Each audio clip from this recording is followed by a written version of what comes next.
It's easy to imagine the snake as an aggressor, the snake in the grass, a deadly foe. But why does this image send a shiver of fear down our spines? In shape and movement, they are so different from us that legend and folklore have given them a sinister reputation they don't really deserve.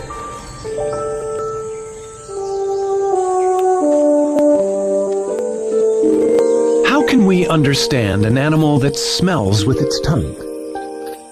Or that hears with its whole body, sensing vibrations? The hypnotic stare of its unblinking eye can seem as alien as its apparent rebirth through the shedding of its skin, sloughed off like a scaly ghost of itself.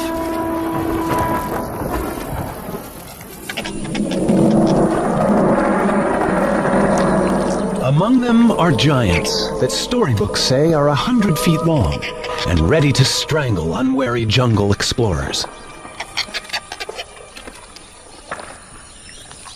And yet, there is this little guy, a thread snake, very friendly and not deadly at all.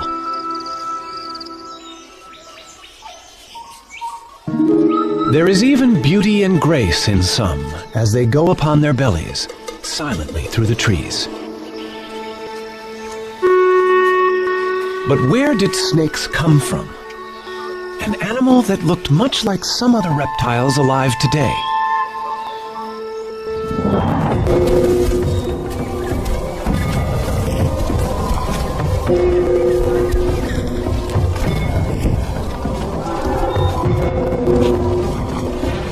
It's hard to believe that snakes have anything in common with creatures like this. But in fact, every reptile descended from the same ancestor. This primitive ancestor led to two groups of animals, turtles and all other reptiles. All through the age of the dinosaurs and during the emergence of lizards, snakes were nowhere to be seen. But there were legless lizards, and it was from these that snakes evolved.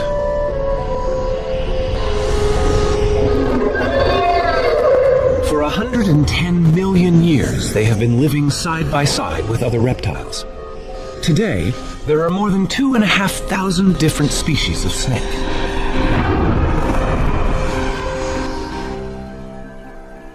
Hidden within their bodies, vestiges remain of the legs they lost. But snakes, with a skull, backbone, and a multitude of ribs, are able to move quickly in several ways.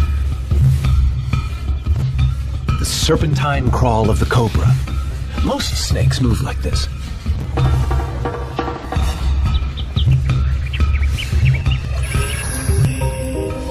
The movement creates little ridges in the ground, which the snake pushes against to propel itself forward. When you're short and fat like this puff adder, throwing cobra-style loops is impossible. Instead, the muscles act on the ribs. As the ribs move, the snake's scales grab hold of the ground, and with a series of rhythmical contractions, the snake rows along in the sand. The famous sidewinder favors the serpentine wave, and like the cobra, it can push itself against the ridges it nudges up in the sand. By moving sideways, it needs only 2 points of contact on the very hot sand. At any one time, most of its body is held in the air. Legs? Who needs them?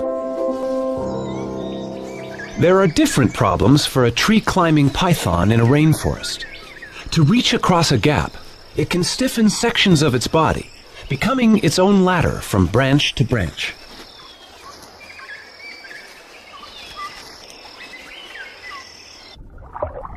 This sinuous and flattened body, with its broad tail working like an oar, could be mistaken for an eel.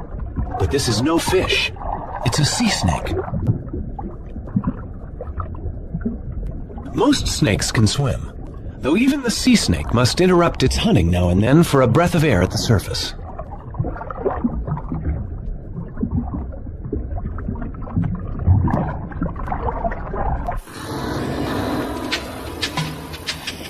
As hunters, in water or on land, snakes are silent and efficient killers.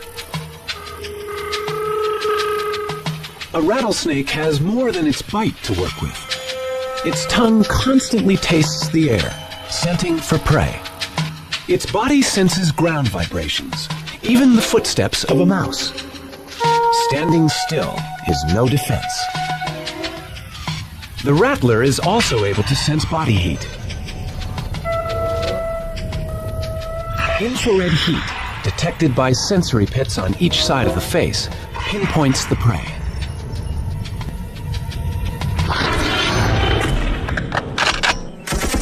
Their high-tech weaponry has been around long before ours. But in any combat situation, defense is as important as attack. This military training ground is home to two other opponents. The rare red-cockaded woodpecker lives in this loblolly pine.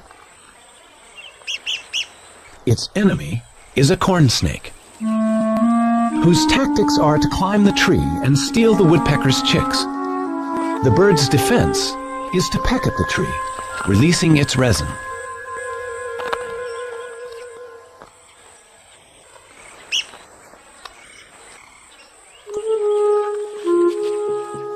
But how can resin repel this relentless invader?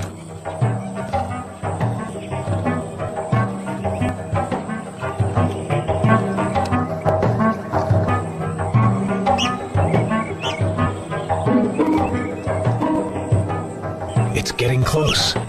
Will the woodpecker's weapon really work?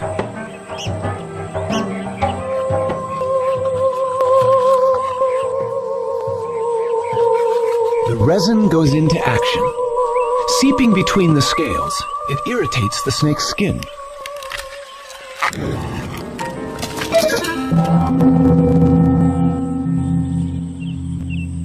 Woodpeckers won, corn snakes nothing.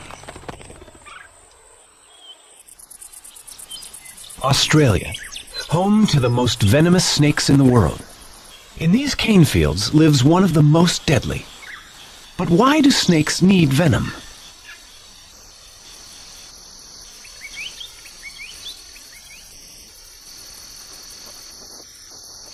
This inland taipan is hunting rats. The cane fields are alive with them. But they are dangerous prey. Rats can bite back.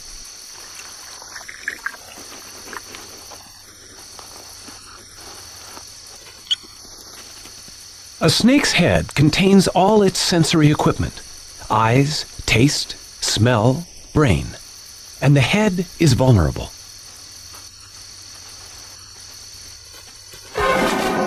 It bites and retreats immediately.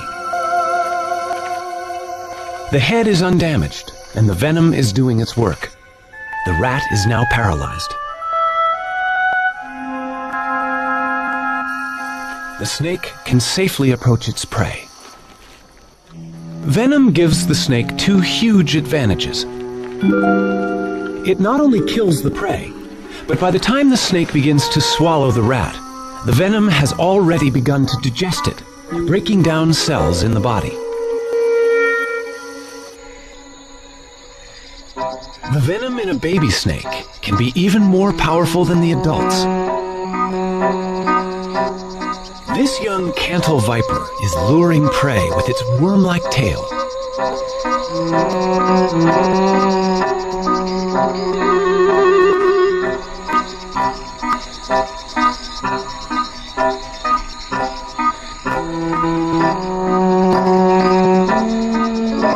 The frog is deceived by the enticing movements.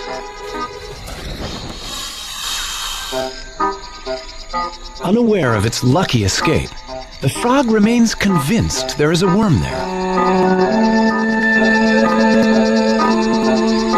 Amazingly, the frog seems unable to see the snake.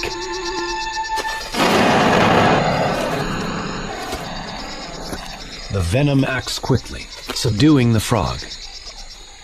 The young viper catches mainly amphibians, but as it grows older, the chemistry of its venom will change to suit other prey.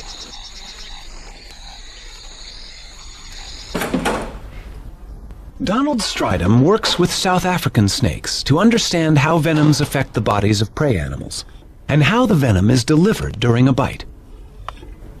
The snake that I've chosen here is a puff adder, and they've got the very long front-hinged fangs with a cytotoxin, a cell-destroying venom. I'm going to very carefully open up the snake's mouth and show you this mechanism. The snake doesn't like its mouth to be open. It's much like you going to the dentist and having your mouth prodded into. Now the fangs lie against the palate of the mouth. So if I just open there, you can hardly see the fangs. But if I now slip my stick just behind the fangs and get them forwards, you can very clearly see how they hinge. Now the fangs are covered by a skin sheath here. I'm going to try and slip this sheath up so that one can see the naked fang. And there we have one fang nicely exposed. These fangs are hollow. They work like little hypodermic needles, so they inject venom through the fang into its victim. And in fact, you can see a tiny droplet of venom on the one fang there. You know, the venom glands of a snake are very similar to the saliva glands in a human, in that if we have a dry mouth, our body very easily reproduces saliva, and the mechanism with a snake is almost exactly the same, in that venom is never easily exhausted. Under normal conditions, a snake is never without its venom. A gaboon viper produces venom in huge amounts. It's a large, fat-bodied snake and needs to have a lot of venom to subdue large prey quickly. The viper is too slow to chase its victim. To inject such large quantities, the gaboon viper has the longest fangs in the world. Each is almost as long as a human thumb. That's quite a bite. Even a smaller bite is no fun. Venom is breaking down the cells inside this man's punctured leg.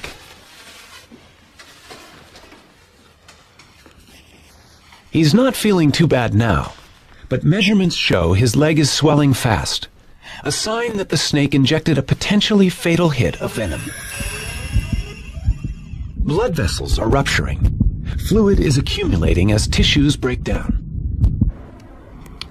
Only the correct antivenom can stop the process before vital organs are damaged. Antivenom is a specially prepared fluid, a serum containing antibodies, proteins that will neutralize the venom in the snakebite. The patient has survived the night, but the tissue damage continues for a while. There is still venom present. Although snakes are not trying to kill us, it's worth knowing how some of them bite. The next snake that I have here, it's Africa's most venomous snake. And this is a boomslang. It has drop for drop the strongest venom of any snake in Africa, more so than a black mamba or any of the cobras.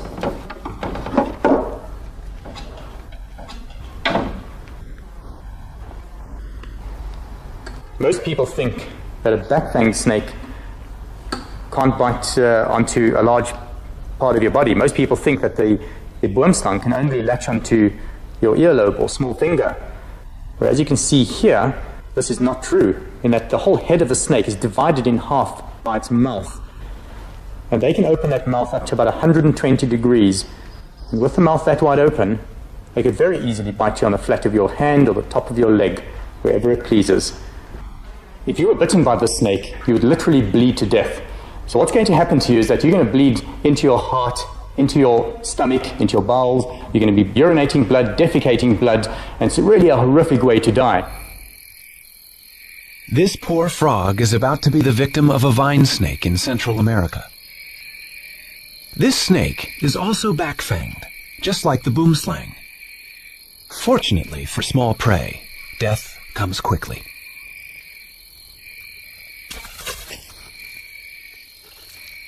The venom of some snakes with fixed fangs attacks the nerves. And the front fixed fang snake that I've chosen is a snouted cobra here. These fangs are much smaller than the front hinged fangs of an adder. Those fangs don't have to fold backwards. You see, they remain erect in the mouth. So the snake merely has to snarl its mouth and so inject its venom. And sometimes a mere scratch is enough to kill you. The neurotoxins would interfere with the neural communication system of our body and paralyze the vital organs, so the heart or the diaphragm muscle, and one would die from asphyxiation. You literally cannot breathe and possibly die of heart attack. In most countries where people face a daily risk of encountering snakes, wood piles and exposed trash heaps are surprisingly common, yet all can encourage snake trouble. Wood piles provide shelter for snakes, and trash attracts rats. What better prey is there here in Africa for a black mamba? 6 feet of powerful hunter, it haunts the outbuildings and can strike like lightning with a quick-working venom.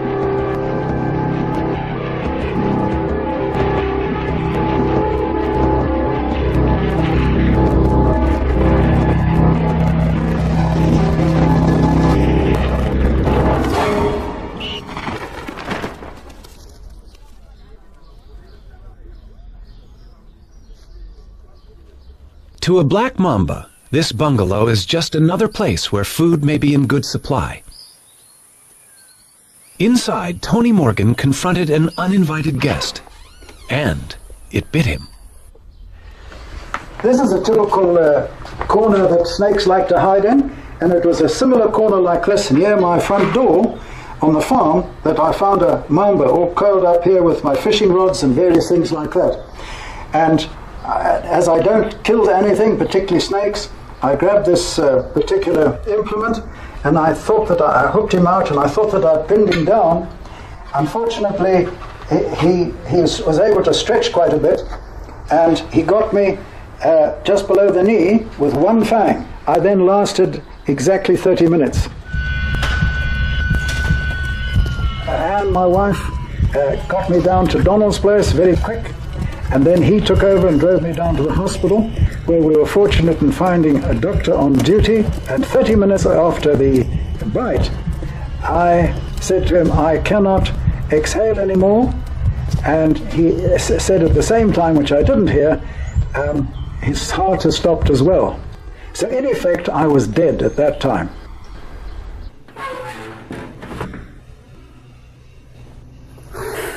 Bill Haast in Florida is the kind of person to whom Tony Morgan owes his life. But collecting venom to make anti-venom has almost cost Bill his own life. I was bitten by a cobra and ended up in a respirator. I stopped breathing. I was bitten by a mamba in the leg, a king cobra bite in the knee. Well, my blood pressure went to 0. But the most recent one, which was a canebrake rattlesnake, a couple of months ago, I got bitten on the back of the hand. That was almost pure carelessness. Bill, who's nearly 90, milks venom into a collecting jar while he gently squeezes the venom glands. But how has he survived 168 bites? The answer may be quite natural. The South African Cape cobra, a highly venomous snake, is prey to meerkats. But why are meerkats apparently unaffected by frequent cobra bites? They seem to be immune. Perhaps the frequency of such bites is a clue to Bill's survival. Back in 1948, September the 18th to be exact, I started immunizing myself with venom from the Cape cobra of South Africa.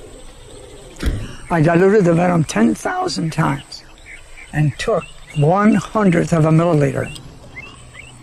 Then I graduated or increased the dose over months and then eventually years, added different species until now, usually once a week I take a booster, and it's a mixture of 32 different species. So I know that got me through a lot of these bites, at least over the threshold, if not in most cases saved my life. Snakes and humans share the world uneasily. This spectacled cobra is common in the paddy fields of India.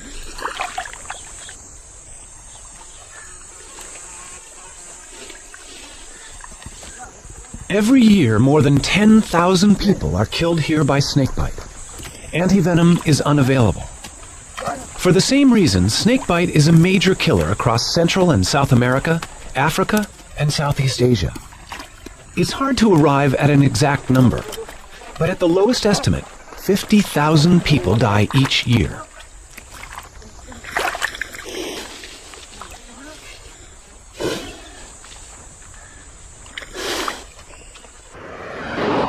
In South Africa, Donald Stridham is answering an emergency call.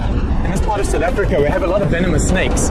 People are active in the field here. They often come across snakes, they find them in their houses, and that's when we are called out.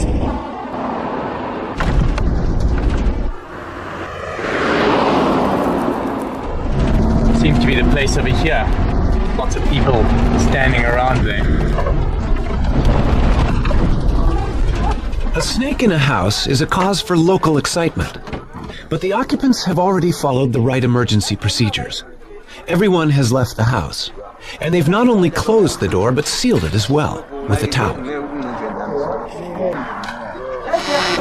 Donald can be fairly sure that the snake is still inside.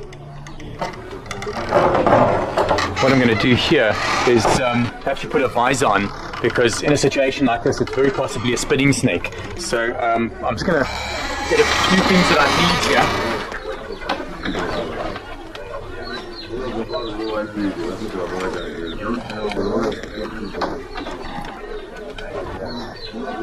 Yeah, there's really a lot of hiding places here. The snake could be anywhere. This is really, it's a bit dark in here as well, so one's got to be really careful. But just take care when you walk over there. Just take it easy. There are places around here where it can easily just spring out on you. So if you guys just stay back a bit there. I'm going to have a look in these dark areas. I need to stay in the open area of the floor, because I suspect it to be behind things around like this here.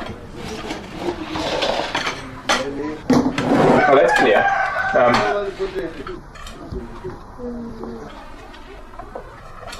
You know, we could so easily find a mamba in a place like this. And these things are like coiled springs. I mean, once it feels that it's not hidden anymore, it could just come flying out.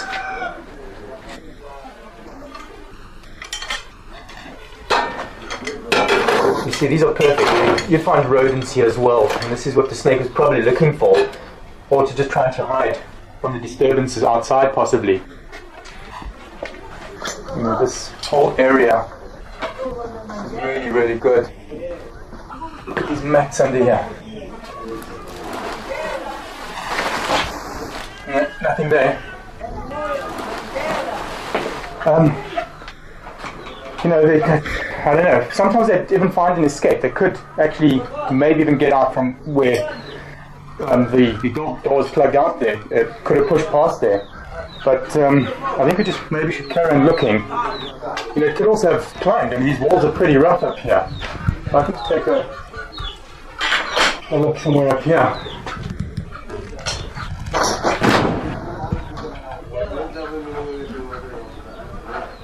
Nothing there. Oh yeah. Oops. Maybe something like there. There's something in the corner over there.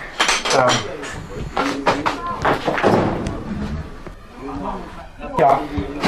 Okay, without a doubt, that's a mamba. It's a black mamba.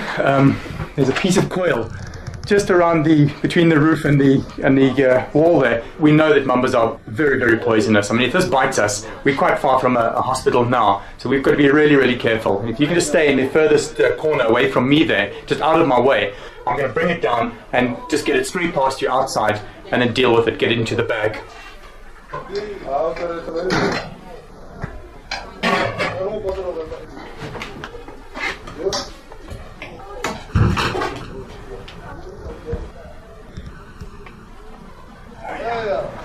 Okay, it's trying to edge away from me there. Let's head out again.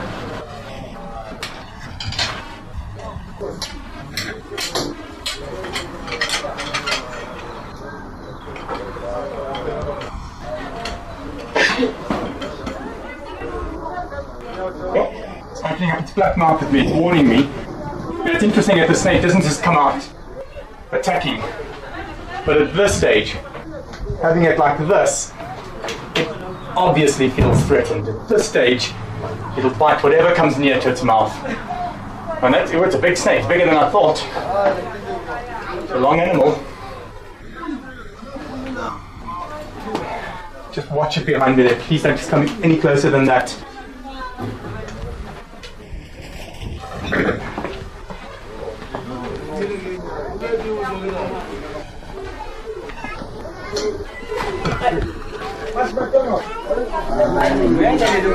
You know, the snake's obviously hyped up now, and whatever touches it through the bag, it's going to bite. And you can't see through the bag here. You need to just pin it down to the side, make sure that it's safe in one area, and then I'm going to release the head. Just take care, they don't come too close. Now you touch that bag and this thing bites. I'm going to find a safe place to release it. Let's get it in there. And I think I should go and reassure the lady here that her house is clear of snakes and that it's safe to go back in again.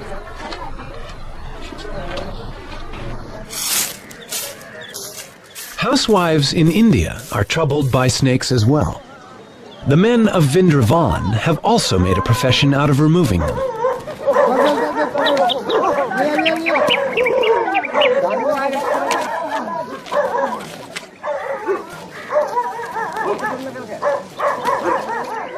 He's not going to let this cobra go free. For hundreds of years, this has been a village of snake charmers. The snake is captivated by the swaying pipe, following every rocking movement.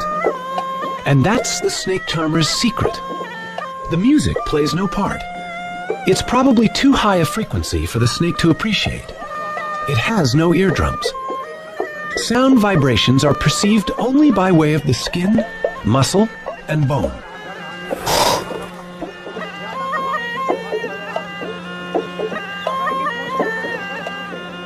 Bites are a routine hazard for charmers, but they have a special snake stone, which they believe can magically draw venom from the wound.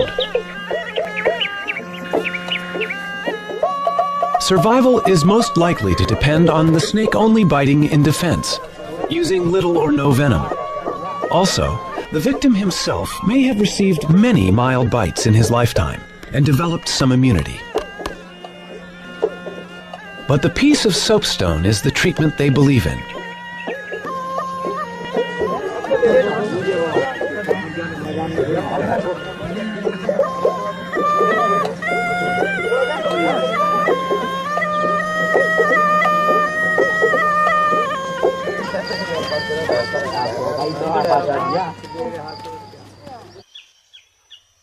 This baby cobra in Africa is one snake that no snake charmer would ever use.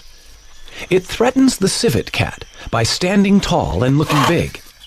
But it has another weapon. This is a spitting cobra, and it sprays venom, which irritates the eyes of the attacker.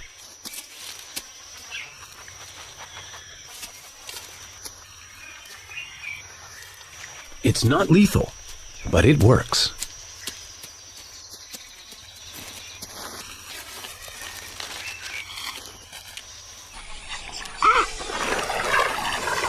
South America, the Llanos of Venezuela, the wetland home of the largest snake in the world, the anaconda. This giant has no venom at all. To capture prey, it relies on muscle power, coiling around its victim and squeezing the breath out of it. And a large snake needs large prey. The biggest rodent in the world fits the role. A capybara, the size of a pig, is fairly easy to ambush as it bathes in the warm waters.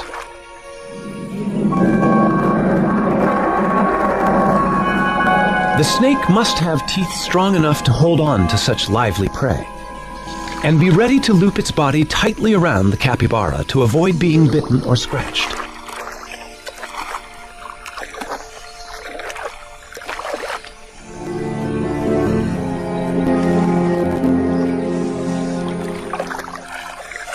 The anaconda, the most powerful of constrictors, moves in.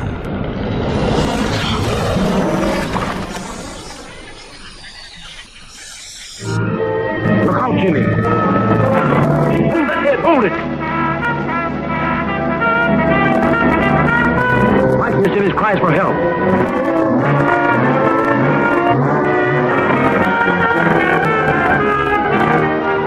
Jim is black in the face, almost done for. To be safe, the actor needed to know exactly how a large constrictor kills, just as Donald Stridham does. I caught the snake on somebody's farm. It had eaten something really large, and the farmer was worried it's going to eat his dogs or even maybe his children, which isn't totally unrealistical. Have a look at that. Yeah, it's getting me around the arm here. I can really feel it. You get this area here. I mean, you can see how it's stopping the blood supply there. And this is my arm, so I mean, I can handle. I can wrap it off me here. But can you imagine that around somebody's neck? That's pretty tight over here. This movie that we watched, we've just seen it with this Jimmy, where it had wrapped around him. It wasn't totally wrapped around his neck, not like the way this has got me around the arm here. With Jimmy, I could literally see that he turned around to get this python around his body, and it wasn't a natural constricting pose. Whereas this snake has got me. I mean, look at that. My arm's going quite red there. You're going to have to try and make a plan here. It really got me. One thing I got right in the movie was that the python, like many other non-venomous snakes, are ambush animals. They will lie in ambush for their prey. It'll lie there, wait for the animal to come past, strike at it, bite it, and hook it with those 100 needle-sharp teeth. It then throws coils around this animal while it pulls the animal into the coils. It then asphyxiates the animal. Every time it breathes out, it tightens more and more, and the animal dies of suffocation. If one looks into the mouth of this python, you can see a little circular tube, and that is the extension of its epiglottis. And it's very useful for a snake to have this, because what happens is, when it swallows, that'll extend right out of the mouth, and so it can still breathe while it's got a full mouth of antelope. I think the snake deserves to be released now, so not to stress it too much, I'm going to release it here in the bush. And this looks ideal here. And as soon as I let the head go, that's it, I can feel the coils have immediately relaxed on me there. And the snake just wants to get away. Straight into the bush there. Wow, look at that arm. This arm's gone really quite red there. What a relief to have that off. This is great. I love letting snakes go back into the bush. It's such a nice feeling. You can do something for them as well. It's a nice feeling for me, and hopefully for the snake.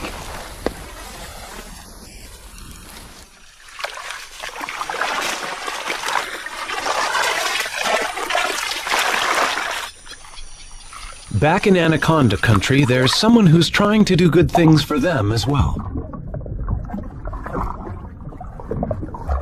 Anacondas have killed and eaten people, but that fact does not deter Maria Munoz. At the ranch of El Cedral, the petite Maria is on the track of her favorite animal.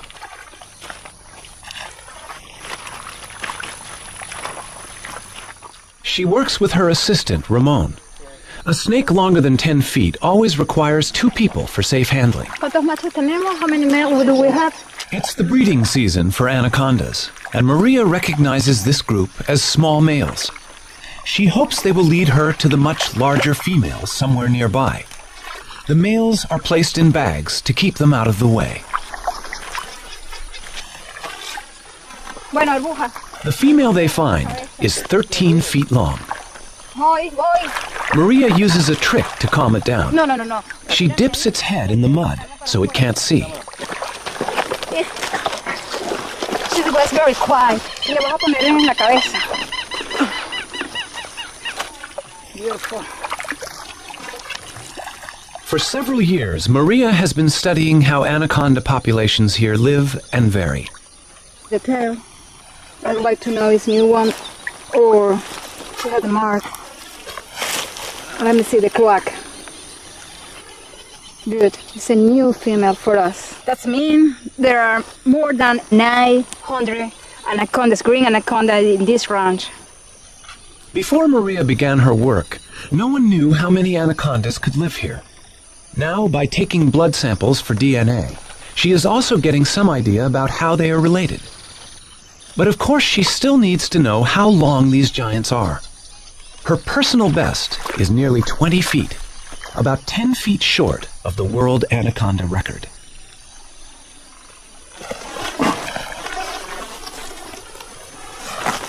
Yeah. ¿No se sale? These are the heaviest snakes in the world, but this one is a little lighter than the 485-pound monster in the record books. 44.45 kilogram. Some snakes, like this South African tiger snake, not only constrict their prey, but are also venomous.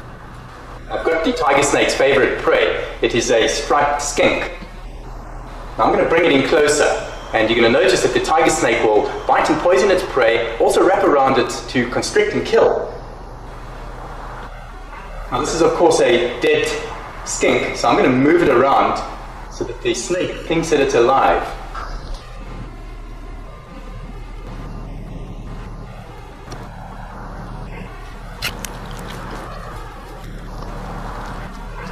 The tiger snake's venom is weak, so it needs to grip the lizard firmly, not only to prevent escape, but to limit the risk of damage to itself during a struggle.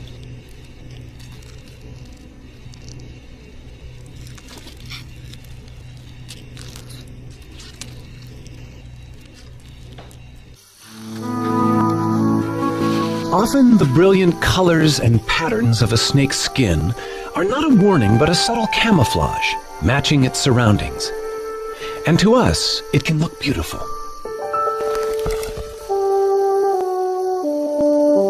Scales come in endless varieties of shape and structure.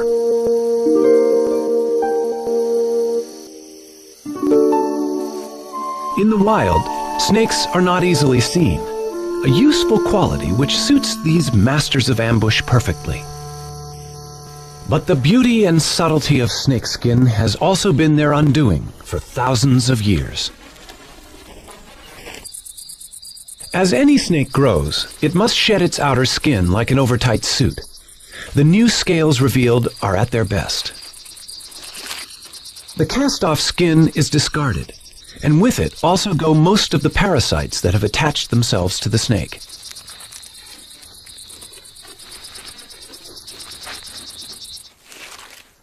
The regular shedding of dead skin has special significance for rattlesnakes.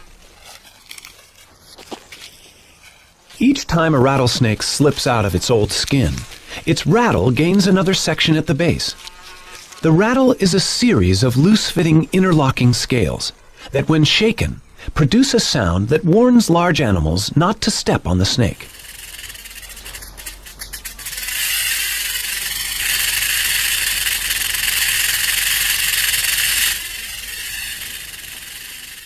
Although only a warning, the rattle has been the snake's downfall.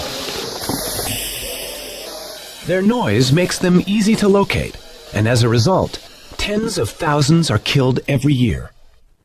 I hate rattlesnakes. J.P. Jones sees rattlesnakes only as potential killers of people and livestock. He's hunted them since he was a boy, but recently he's finding it harder to find them. He simply can't hear them, even with the listening apparatus he designed himself. There are rattlers around, but many are becoming quieter. Ruthless hunting is exterminating the loudest, and a greater proportion of snakes with weak rattles are living and breeding. Not having a loud warning, of course, makes a snake even more dangerous.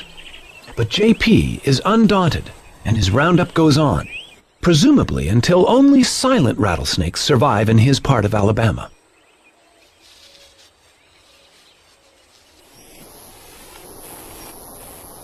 Yeah, I've been doing this for a long time. 78 years old, but I still enjoy it. Getting rid of snakes anywhere is never the good idea it might seem. Farmers in Vietnam didn't value the many snakes that once lived in the paddy fields until they vanished. The snakes were trapped for food, and the rice crop was attacked by rats.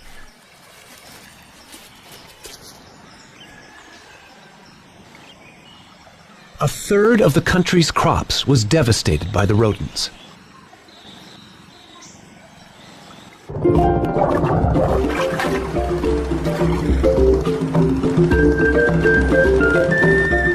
Only the return of natural predators, such as pythons, could save the farmers' livelihoods.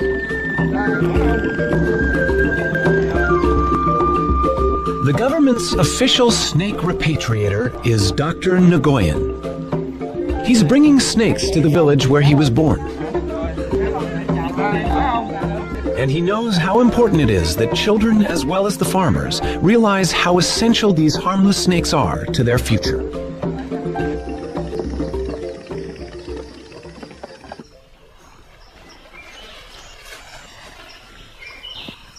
Each python released can potentially eat about 100 rats a year.